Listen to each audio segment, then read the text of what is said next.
नमस्कार प्रिय दर्शकों, आप चाहे पीआरडी जवान हों या संविदा कर्मचारी, आउटसोर्स कर्मचारी ही क्यों ना हो, आप सभी के लिए यह वीडियो बहुत महत्वपूर्ण है।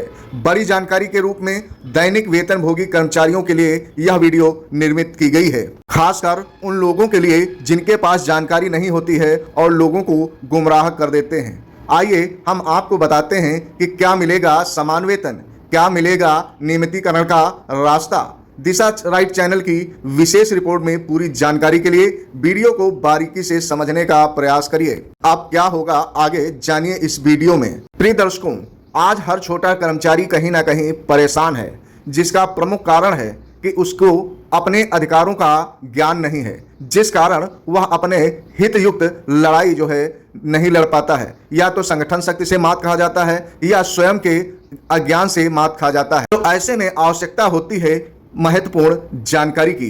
अगर आप युद्ध के लिए जा रहे हैं और आपके पास तलवार ही नहीं है तो आप लड़ाई कैसे जीतेंगे।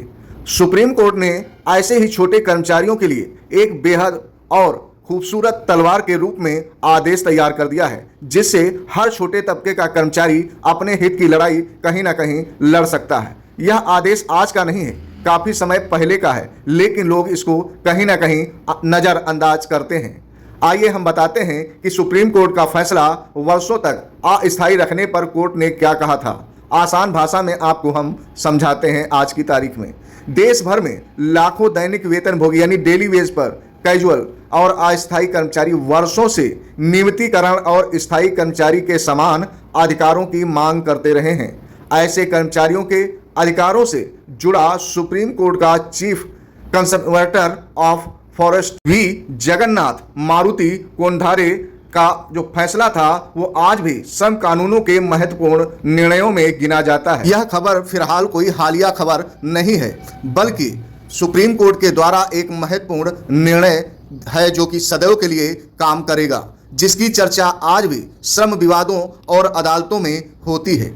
आइए आपको बताते हैं कि मामला क्या था। यह मामला महाराष्ट्र के वन विभाग में कार्यरत कई दैनिक वेतनभोगी कर्मचारियों से जुड़ा था। ये कर्मचारी सामाजिक वानिकी यानी सोशल फॉरेस्ट्री ऑफ पर्यावरण संरक्षण जैसी योजनाओं में कई वर्षों से लगातार काम कर रहे थे।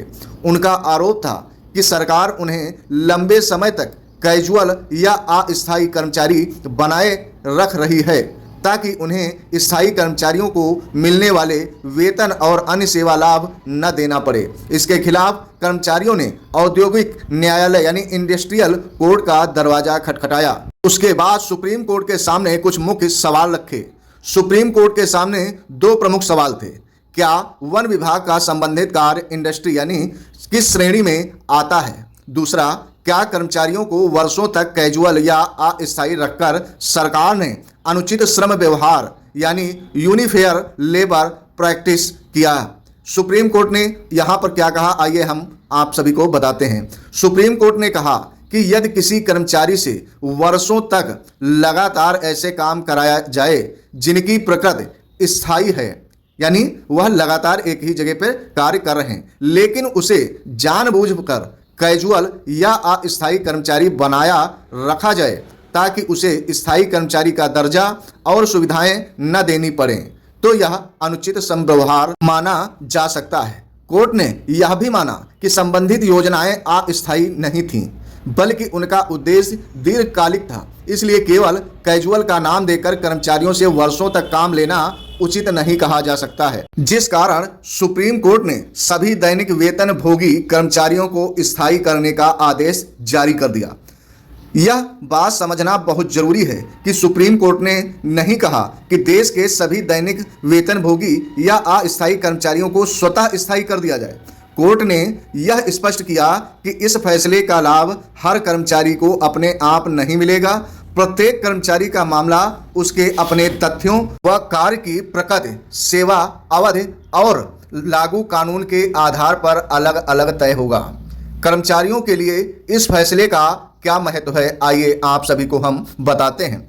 इस फैसले से कर्मचारियों को यह समझने में मदद मिलती है कि किसी कर्मचारी को केवल स्थायी लाभों से वंचित करने के उद्देश्य से वर्षों तक अस्थायी बनाए रखना उचित नहीं माना जा सकता है। यदि कार्य की प्रकृति स्थायी है और कर्मचारी लंबे समय से लगातार काम कर रहा है तो अदालत इस तथ्य पर विचार कर सकती है। इसके साथ ही यह भी कहा कि केवल लंबे समय तक काम करना ही नियमितीकरण का स्वतः अधिकार नहीं बनता है। आज के समय में यह फैसला क्यों महत्वपूर्ण है ये भी जान लीजिए। हालांकि यह निर्णय काफ़ी पुराना है, फिर भी आज भी श्रम कानूनों से जुड़े मामलों में इसका कहीं ना कहीं उल्लेख किया जाता है। वर्षों बाद उमा देवी ने 2006 के फैसले में नियमितीकरण के सिद्धांतों को स्पष्ट किया। इसलिए अब किसी भी कर्मचारी के मामले में केवल इस फैसले के आधार पर नियमितीकरण नहीं किया जा सकता। अदालतें सभी संबंधित फैसलों और लागू नियमों को साथ देखकर निर्णय लेती हैं। यह लेख सुप्रीम कोर्ट के chief conservator of forest V Jagannath Maruti Kondhare के द्वारा 1995 के निर्णय में जारी किया गया था। कानूनी जागरूकता के उद्देश्य से तैयार किया गया यह आदेश आप सभी के सामने हमने रखा। यह कोई नई सरकारी घोषणा फिलहाल नहीं है, बल्कि कोर्ट का एक पुराना आदेश है, लेकिन हर कर्मचारियों को इसे बारीकी से समझने की जरूरत है। जो कर्मचारी अक्सर ये मान लेते हैं कि हमारे विभाग के अधिकारी जो चाहेंगे वही होगा, ऐसा नहीं है। आपके भी कुछ अधिकार हैं। न्यायालय में भी कुछ ऐसे नियम व दिशा निर्देश हैं जिसके आधार पर आप अपने अधिकारों को ले सकते हैं, लेकिन उसको पाने के लिए जद्दोजहद से लड़ना होगा। आपको अपना वक्त निकाल कर देना होगा। कहीं ना कहीं भागदौड़ भी करनी पड़ सकती है और पूंजी का भी खर्च हो सकता है, लेकिन न्यायालय में आपको अधिकार मिलेगा या नहीं मिलेगा ये सरकारी वकील स्पष्ट रूप से आपको बता सकता है। आप एक नहीं 4 वकीलों से बात करिए, मिलेगा या नहीं मिलेगा आपकी वास्तविक स्थिति आपके सामने आ जाएगी। फिलहाल ऐसे आदेशों के तहत सरकार स्वतः नए नए श्रम कानून ला रही है और कर्मचारियों को विशेष लाभ देने की कवायद शुरू कर रही है, चाहे वह जो है आयोग बना रही हो या कर्मचारियों के मानदेय में वृद्धि कर रही हो या चिकित्सा जैसी सुविधाएं उपलब्ध करा रही हो, चाहे दुर्घटना हितलाभ उपलब्ध करा रही हो, है तो कर्मचारियों की कहीं ना कहीं तरक्की ही। यदि आप स्वतः जागरूक होते हैं तो आप अधिकारों को समय रहते प्राप्त कर सकते हैं। कागजी कार्रवाई के तहत अपने हित अधिकारों को मांग सकते हैं। हित अधिकार मांगना गलत कभी नहीं होता, बस मांगने का तरीका सही होना चाहिए। आपके पास साक्ष्य सबूत होना चाहिए और पर्याप्त वक्त भी होना चाहिए।